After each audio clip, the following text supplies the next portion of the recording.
ओम शांति। आज हम ब्रह्मा बाबा के बारे में आगे जानेंगे। कल तक हमने जाना कि किस तरह उनके यहाँ अन्य नर नारी किस तरह से ज्ञान धारण करके आत्मा के स्वरूप में टिककर इतना सुख पाते थे, बैकुंठ का उनको साक्षात्कार होता था। आगे जानेंगे बाबा के बारे में, उन्होंने और क्या क्या कार्य किए।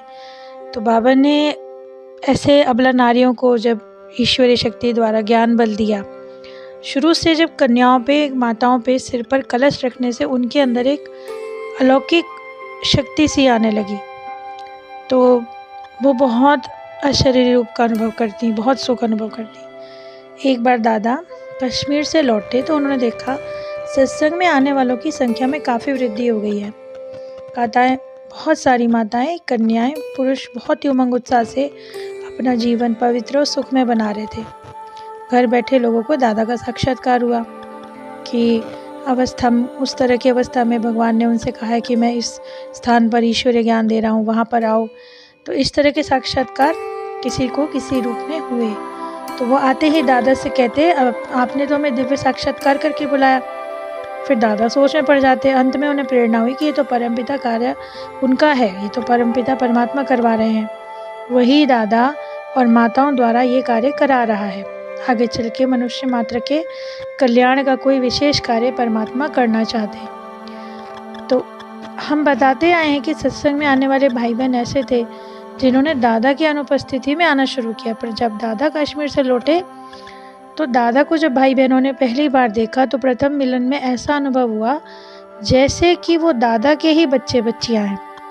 उन्होंने देखा बाबा का शरीर एकदम न्यारा है, वस्त्र सफ़ेद, मस्तक ज्ञान सूर्य से प्रकाशित, नयन तेजोमयी, जैसे कि उनसे ज्योति की किरणें निकल रही हैं। बाबा की उपस्थिति से देखने वालों के मन पे स्वयं शीतलता का प्रभाव पड़ता, मानो उनकी कर्मेंद्रियों में अथाह शीतलता हो गई हो। दादा के शरीर की बनावट ऐसी जैसे श्री नारायण साधारण रूप में खड़े हैं।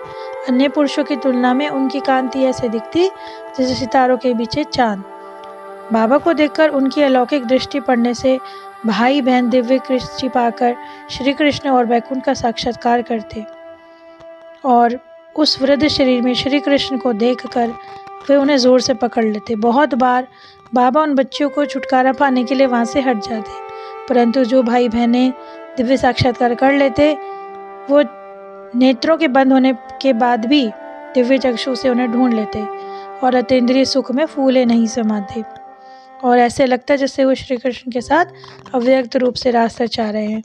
और माधुर्य सम्मुख गीत गाते थे, मोहे ज्ञान के झूले झुलाए कोई, मोहे प्रेम के झूले झुलाए कोई, मेरा जाने जिगर है योगी साईं, मेरा समूह मैं प्रेम प्यासी, दीदार खातिर मैंने लोक लाज कोई, मैंने दीदार खातिर लोक लाज कोई, मोहे ज्ञान के झूले झुलाए कोई।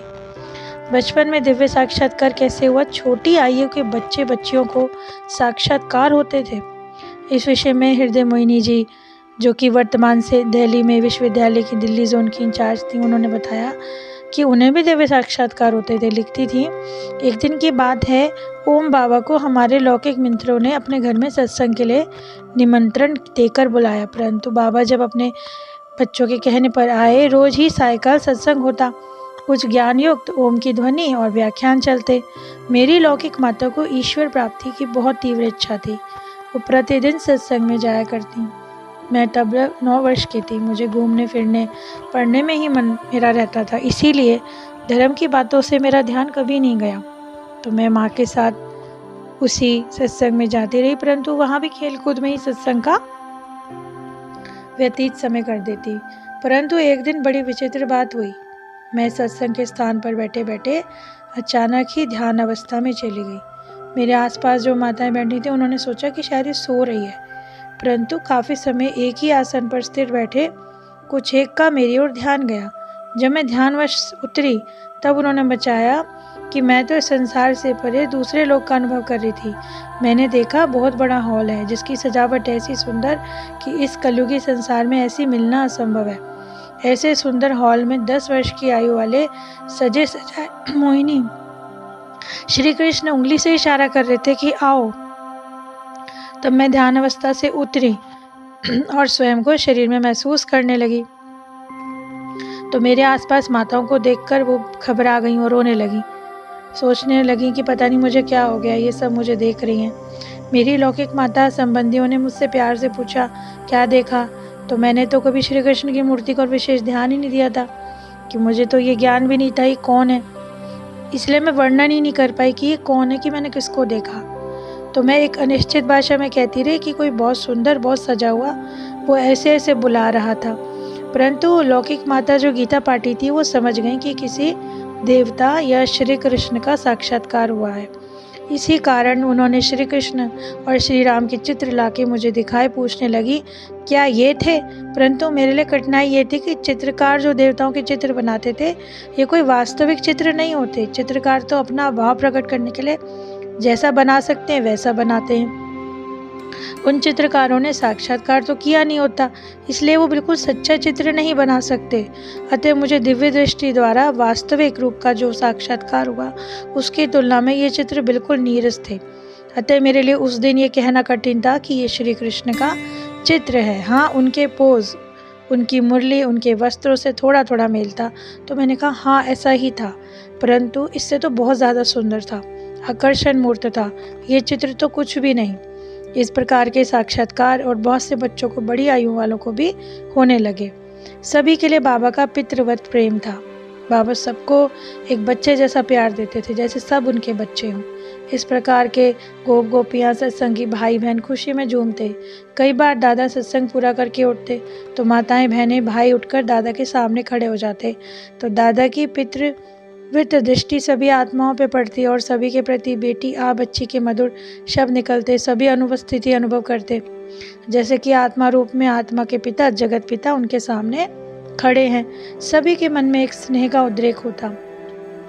उनकी अंतर चेतना बोलती कि बाबा हमें कैसे बुलाते हैं।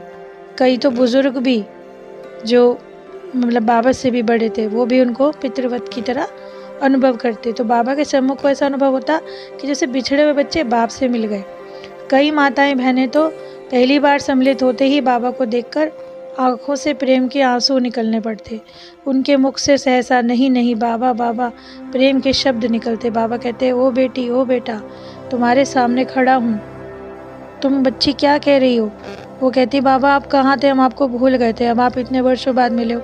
बाबा हम आपको कभी नहीं भूलेंगे, हमें विकारी दुनिया से दूर ले चलो। उन्हीं दिनों एक ग्रामोफोन रिकॉर्ड चला था जिसमें भरा हुआ गीत इस प्रकार था, इस पाप की दुनिया से दूर कहीं ले चल, चित चैन जहाँ पाए ले चल वहीं चल, लोगों की आवाज़ों से, दुनिया की निगाहों से, आहा कहीं ले चल, अब कहीं ले चल, इस पाप की दुनिया से अब कहीं दूर ले चल। जब ये गीत सत्संग में आने वाली माताओं ने सुना तो उन्हें लगा कि परमपिता परमात्मा ने उन्हीं के लिए ये रिकॉर्ड बनवाया है। ये गीत गाकर बाबा से कहती, बाबा बस हमें अपने शांति धाम ले चलो। बाबा प्यार से कहते, बेटी तुम्हारे लिए बाबा क्या क्या सौगात लाया है।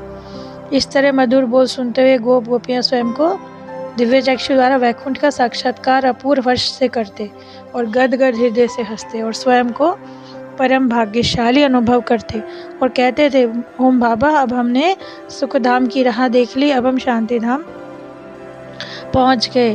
बाबा इस पतित और विकारी दुनिया से इस मृत्यु लोक में नहीं आएंगे। इस अवस्था में उन्होंने एक मधुर गीत बनाया जिसे मिलकर सब गाते थे। वे कुंजों की तरह संसार से उड़कर ऊपर जा रही हैं। निज आत्माओं के कुछ गीत के कुछ पद हैं।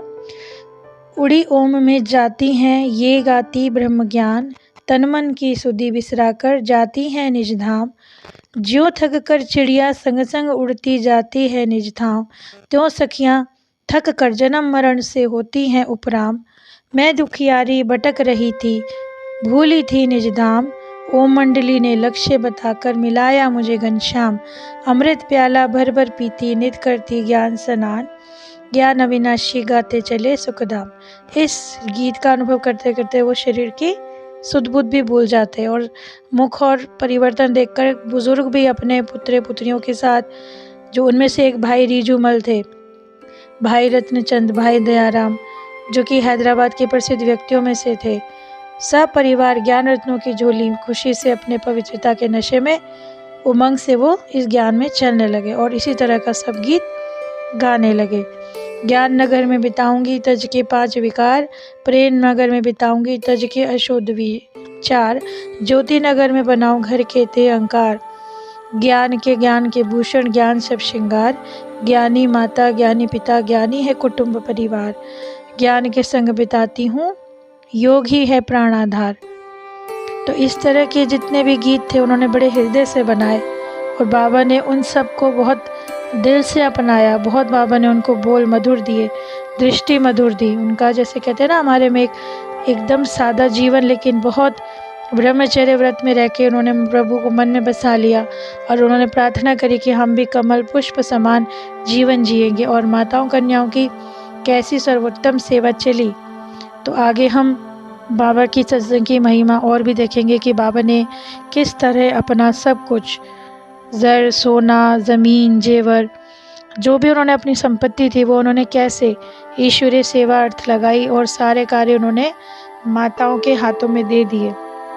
और आगे हम ये भी देखेंगे कि इस सत्संग का नाम ओम मंडली क्यों पड़ा। तो इतने सुंदर जीवन के लिए बाबा का पद्मा पदम शुक्रिया। और आगे भी हम इस ज्ञान की चर्चा करेंगे। ओम शांति।